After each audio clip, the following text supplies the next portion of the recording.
ఇక్కడికి విచ్చేసినటువంటి మీడియా మిత్రులకు భీమ్ ఆర్మీ తరపున, భీమ్ ఆర్మీ రాష్ట్ర కమిటీ తరపున జై భీమ్. ఈరోజు ఈ సమావేశం ఎస్ఐఆర్పై చర్చించడానికి మీ ద్వారా, మీడియా ద్వారా ప్రజలందరికీ కూడాను, అలాగే ప్రభుత్వాన్ని డిమాండ్ చేయడానికి ఈ సమావేశం ఏర్పాటు చేయడం జరిగింది. మరి ఈరోజు చూసుకున్నట్లయితే మనకు ఆనాడు బాబాసాహెబ్ అంబేద్కర్ గారు ఓటు హక్కును అణగారిన వర్గాలందరూ కూడాను ఓటు హక్కును కల్పించడం జరిగింది. మరి ఈరోజు ఆ ఓటు హక్కును కేంద్ర ప్రభుత్వం, బీజేపీ గవర్నమెంట్ అనేది మన నుండి ఎస్ఐఆర్ పేరుతో మన నుండి గుంజుకోవాలని చూస్తుంది. మనం ఇదివరకు ఇతర రాష్ట్రాల్లో చూసుకున్నట్లయితే బెంగాల్లో కానీ, బీహార్లో కానీ ఏం జరిగిందో, వాళ్ళు ఏ విధంగా ఓట్లను తొలగించేసి ఎస్ఐఆర్ పేరుతో ఓట్లను తొలగించి వారు అధికారం చేపట్టారో మనము కళ్ళారా చూసాం. ఇప్పుడు అది తెలంగాణలో కూడా అదే విధంగా జరగబోతుంది. మరి మన ప్రభుత్వమే చెప్తున్న లెక్కల ప్రకారం ఇప్పటి వరకు 88 లక్షల ఓట్లు వారివి పోల్లో పెట్టడం జరిగింది.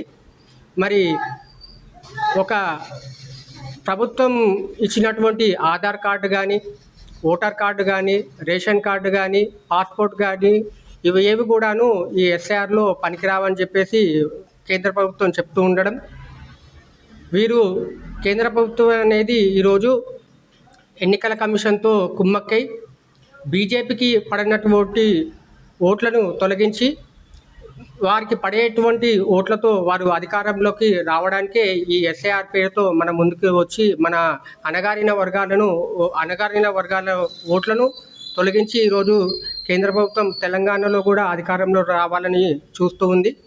దీనిని భీమ్ ఆర్మీ తరపున మేము తీవ్రంగా ఖండిస్తున్నాం. ఇప్పటికే మనం బెంగాల్లో చూసుకున్నట్లయితే 92 లక్షల ఓట్లను తొలగించడం జరిగింది. అందులో అక్కడ నిరసనలు, ప్రదర్శనలు జరగడంతో 31 లక్ష ఓట్లు మళ్ళీ జోడించడం జరిగింది. మిగతా 63 లక్షల ఓట్ల తేడాతోనే ఈరోజు అక్కడ బీజేపీ గవర్నమెంట్ అనేది గెలిచిందని మనందరము మొన్న చూసాం. అదేవిధంగా తెలంగాణలో కూడా అణగారిన వర్గాలందరికీ ఓట్లను కూడా తొలగించేసి బీజేపీ గవర్నమెంట్ అనేది ఏర్పాటు చేయాలనుకునే ఉద్దేశంతోనే ఈ ఎన్నికల కమిషన్తో కుమ్మక్కై ఈరోజు తెలంగాణలో ఎస్ఐఆర్ నిర్వహిస్తూ ఉంది. ఇక్కడ వాళ్ళకు నిజామాబాద్ నుండి కానీ, లేకపోతే ఆదిలాబాద్ నుండి కానీ, ఇతర రాష్ట్రాల నుండి కానీ వలస వచ్చిన కార్మికులకు కూడాను 2002 ఓట్ల ఎన్నికలలో పేర్లు ఉన్నాయా లేదా, అవి ఉంటేనే అదే విధంగా చూసుకోవాలని చెప్పేసి సర్టిఫికెట్లు అడగడం, Aadhaar card, passport, ration card ఇవన్నీ కూడా మనకు గవర్నమెంట్ ఇచ్చినవే. ఇదే గవర్నమెంట్ ఈరోజు మనకు ఇవేవి కూడా చెల్లవని చెప్పేసి చెప్పడం విడ్డూరంగా ఉంది. ఈరోజు మనం చూసుకున్నట్లయితే పాస్పోర్ట్ అనేది మనకు గవర్నమెంట్ వెరిఫికేషన్ చేసి ఇస్తూ ఉంది. మరి అదే పాస్పోర్ట్ను పట్టుకొని మనం విదేశాలకు కూడా వెళ్ళినాక కూడాను మనల్ని భారతీయులుగా గుర్తిస్తారు. అదే మన భారతదేశంలోకి వచ్చేసరికి అదే పాస్పోర్ట్ ఇక్కడ ఎస్ఐఆర్కి నడవదని చెప్పడం చాలా విడ్డూరంగా ఉంది. అలాగే ఇప్పుడు ఒక ఎగ్జాంపుల్ ఏంటంటే, నా పేరు వనం మహేందర్. నార్త్లో వచ్చేసేసి ఇంటి పేరు తర్వాత ఉంటుంది, మహేందర్ వనం అని చెప్పేసి ఉంటుంది. ఇప్పుడు అదే నార్త్ కల్చర్ని ఇక్కడికి తీసుకొచ్చేసి ఇంటి పేరును తర్వాత ఉండాలంటే ఎలా వస్తుంది? నాకు ఇప్పుడు ఓటర్ కార్డులో కానీ, రేషన్ కార్డులో కానీ ప్రతి ఒక్క దాంట్లో కూడా నా ఇంటి పేరు ముందుగానే ఉంటుంది. ఆ సౌత్లో కల్చర్ అది. సో ఇప్పుడు ఆ నార్త్ కల్చర్ని ఇక్కడ యూజ్ చేయడం అంటే మా ఓట్లు ఎక్కడ పోవాలా?